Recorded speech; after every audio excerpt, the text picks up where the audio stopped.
Welcome to another episode of ComSpeak. Our guest today is Nandita Lakshmanan. She is the founder and CEO of The Practice, a public relations firm headquartered in Bangalore. Welcome, Nandita. Thanks for joining us on ComSpeak. Thanks, Amith. Great to be here. Our pleasure too. We'll start by asking you the question we ask all our guests. Tell us about your journey of how you started in public relations. Well, I was influenced by my sister who was working at Corporate Voice way back in 1991 in Bangalore. And when she found this job, of course, it was a profession none of us had heard about. And slowly she started, sending me information. And there was this article in Business Today, which spoke about this new founded profession and how there were these few firms that had really kind of set shop in India. From there on, I decided to do a course in public relations. And then, as luck would have it, just as I was completing my course, I met an old classmate of mine from college who was working with Prema Sagar. And Prema had a city guide. She was running a city guide at that point in time. And she said Prema was setting up a public relations firm, and if I'd like to come and meet her, which I did. And, within, I think, a 30-minute conversation, I walked out with a job in hand in public relations. Wow. What employee number were you at Genesis then? I was employee number 3. There was a lady called Geeta Singh, Archana Jain, and then there was me. And tell us your sister's name so people can also say hi to her online somewhere in the future. She's Ranjita Menon. Right. Yeah. And who was this friend of yours who told you about Genesis? Sanjana Malhotra. She was amongst the earliest editors of City Guide. I see. Interesting. And then tell us about your journey. You began in the New Delhi office and then you moved to Bangalore a few years later. Tell us how that entire thing panned out. Well, in a year and a half, Amit, I still remember the date. I stepped foot in Genesis on May 23rd, 1993. And in February of 1995, I was in Bangalore to set up the first office for Genesis outside of Bangalore. It was a wonderful journey, and I think I've said this earlier, but it was a time when I was just about 25, and you always have these conversations at home about follow the rules or else. And again, as luck would have it, Prema wanted to set up something in Bangalore, and she asked me if I would, move. And I was more than happy to do that. So, yeah, I just packed my bags and landed in Bangalore. So you became the first Genesis team member to set foot south of the Vindhyas in a way. That's right. Right. So tell us how your transition from being an employee at Genesis moved into becoming an entrepreneur. What led to that? How did you set up your firm? Tell us about that, please. So that again, I had, resigned from Genesis, and I was just kind of wondering what to do. I had interviewed in a few corporates until somebody reached out to me and told me that, why don't you set up on your own? And, my then husband they came from a business family, and I come from a family of journalists, there wasn't a single businessman in my family. So he nudged me and he told me, why don't you just set up something on your own?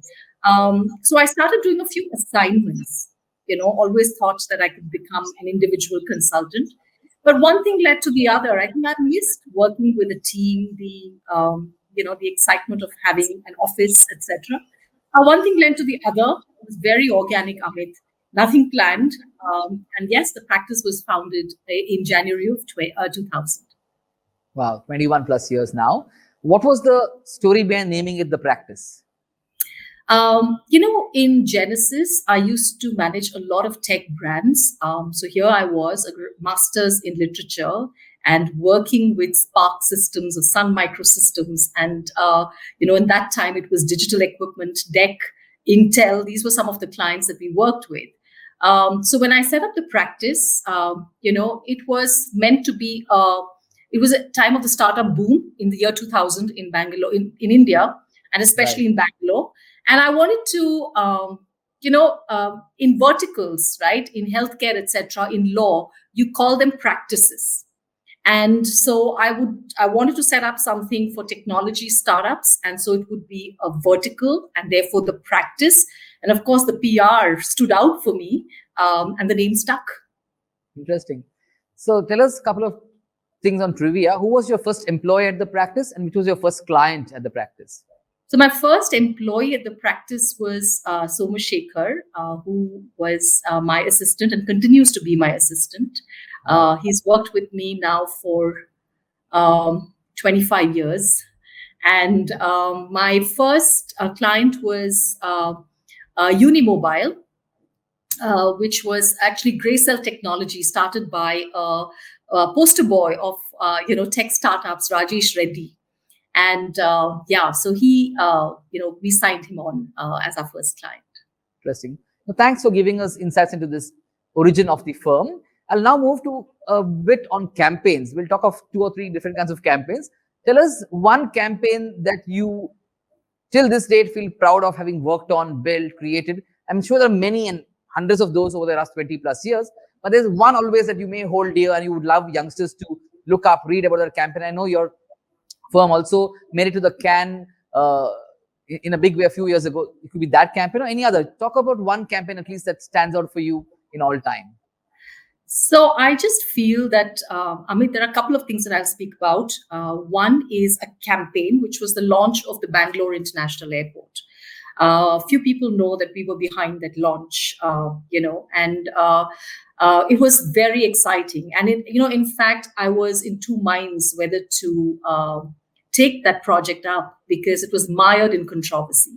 There was a lot of white collar activism. There were a lot of people, very senior corporate stalwarts in Bangalore who were against the airport. And yet, when I met Albert Brunner, the then CEO, and he sat with me and he spent almost 2.5, 3 hours along with, Anjana. She was the yes, head Anjana Kher Mare. Yeah. Correct. That's right. And they sat with me for about 3 hours and took me through every aspect of the airport. And I wanted to work with it because it was this amazing piece of infrastructure, that the city deserves. It was rather brave of us because I hear a lot of people at that time, and I'm talking about, I think, 2009, did not want to touch it, because they all felt it's not going to take off. But I think it was the belief that, when you, get into a crisis with facts, you can win. And it was a very challenging project for us. But I think the client and us, we were partners.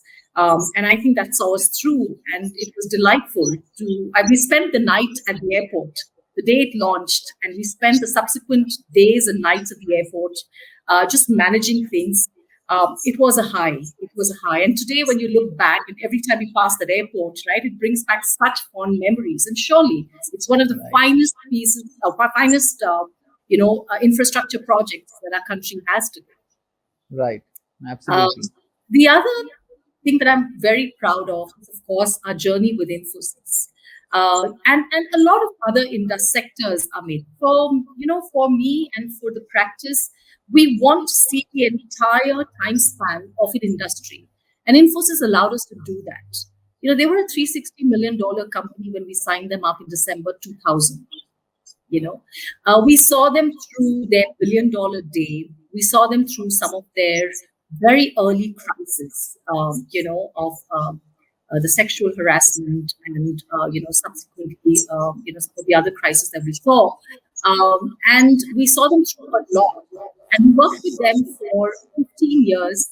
And we continued working with their foundation, Infosys Science Foundation, till 2018. So it's not just a long-standing relationship. It's about seeing a company and an industry through a complete life cycle. And that's what makes it very dear to us. Fair. So within these two, you mentioned the Bangalore International Airport and Infosys. Is there any one campaign you worked on beyond the launch and beyond the long-ranging work that stands out for you as a campaign that people should look up and read and learn from? Or is there any other campaign you want to refer to that you worked on that you still think of proudly? And you can talk of the whole Cannes Lions experience as well if you want. That was with HP. It was called, the Right to Read, as in WRITE. And, this was for the printer group, IPG group of HP. And I think it was way back in 2012, where we actually brought, we did a whole storytelling contest. We brought in Katha as an NGO. We partnered with Prasoon Joshi, who was part of the jury. And of course, there was, Geeta Dharmarajan, the very dynamic founder of Katha, and we brought them together along with IPG. And we ran, I can't remember how many cities, but I think we touched several hundreds of school children across the country. And we ran this entire context, which was finally published into a book. So it was a 6-month campaign that ran. And truly it was stakeholder engagement, where we brought in, multi-stakeholders and ran the campaign. And then we launched the book and brought the children into Delhi for the launch of the book. So it was a very heartwarming campaign. And of course, it was the first ever Indian campaign that made it to the shortlist at Cannes. Yeah, I remember that news being a big deal at that time, because very rarely do Indian PR firms make it at that level. And I think you were the first one to reach that level, and it's really fascinating at that time and inspiring too. So thanks for sharing that bit on the various brands, campaigns, organizations you've worked on. I'll next move to an area of the future. How do you see PR as a profession, a practice, evolving in the next 5-6 years globally and in India? It's going to be very exciting, Amith. It's going to be very exciting. Just see where we are today, right? And, Amith, I must say that I define public relations as a discipline. It's far broader than communications. So when I talk PR, I'm not talking communications. I'm talking about, a discipline that, works to establishing sustained relationships with stakeholders. So it has stakeholder engagement at the core of it. Just look at where we are in the world. Everything is upended. Technology is kind of sweeping away the old ways in which we lived and worked and played. We're in a time of fake news. We're seeing so much of polarization. We're seeing so much of information asymmetry, right? Now, in an environment like this, there is nothing but public relations that can actually help make sense and help institutions, entities, individuals navigate through this time. Right. So I'm very excited about the prospects for public relations in the next, several years. And I tell all my colleagues, right, I think this is the best time to have set foot into this profession. I think we need to kind of go forward with a lot of confidence, to say that we're all in the right place at the right time. True. Thanks for that. I'm just going to move away from the work talk to a couple of questions on things beyond work. First, tell us about your childhood, where you grew up in, how was life in school? Throw some light on that so that people who don't know you too well get a little glimpse of your younger days as well, please. So I grew up in Delhi, and I had a happy childhood. I was, quite participative in a lot of the extracurricular activities, and I think I was a fairly good student as well. Which school did you go to? I went to APJ school in Sheikh Sarai. Okay. And then, we lived in this wonderful community called Press Enclave. My father, as I said, was a journalist.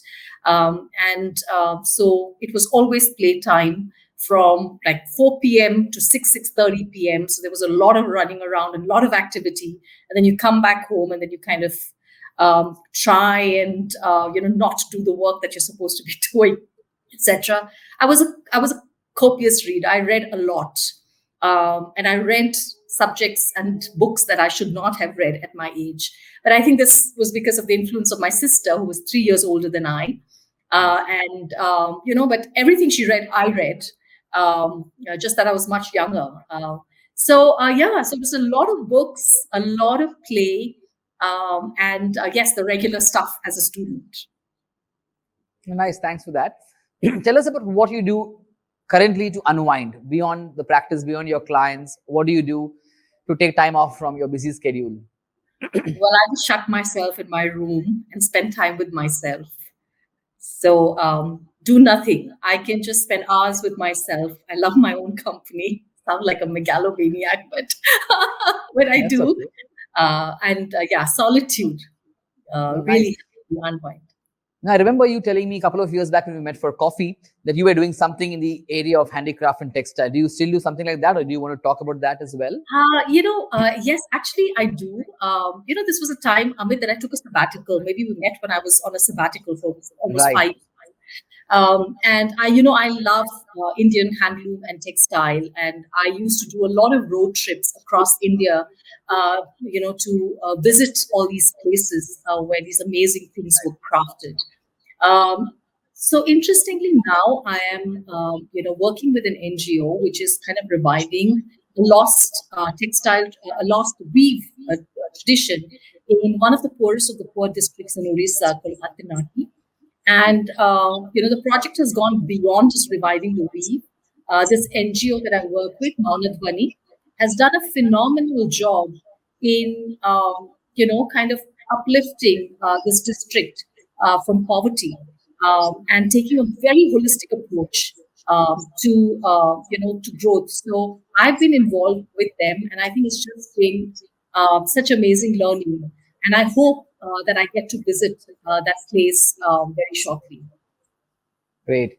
Thanks for sharing some thought on that as well. I mean, these are all interesting things that one listening or watching this interview can always look up, read more, find out more about, and get fascinated by. Thanks for sharing on that. I've heard several Indian CEOs talk on various things about PR, but you're one of the few CEOs I hear very often talking about the importance of measurement in PR. So for this interview, I said I should ask you a question on measurement. Just throw some light for younger people, for even older people watching this interview, on what measurement in PR actually should mean or means to you, or what is your thought on measurement in PR in a small way. I mean, there's lots one can talk on measurement, but in a nutshell, what is measurement in PR all about? If you can throw some light on that, that will be helpful. So, Amit, I've always wanted to I feel our industry has not spent adequate time on measurement and evaluation. And it's almost done as an afterthought at the end of a campaign. But I think it starts from the very beginning, to have clarity on why you are doing what you're doing, the journey that you want to take as a brand, and to ask all those questions that gives us clarity, in identifying the right kind of stakeholders, in actually making true impact, and not just doing a bunch of things, and worse still, just kind of keeping a bunch of press clips in front of the client. So it starts at the very beginning with asking the right questions to get clarity on the journey that you want to take the brand on. So that is, and once you do that, everything falls into place. And in certain cases, less is more.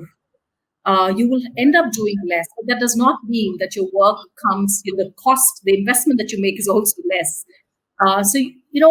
It's really about, like I said, taking public relations beyond media relations, because once you have that clarity as to why you are doing it, you realize that sometimes media is really the last mile and sometimes not even necessary.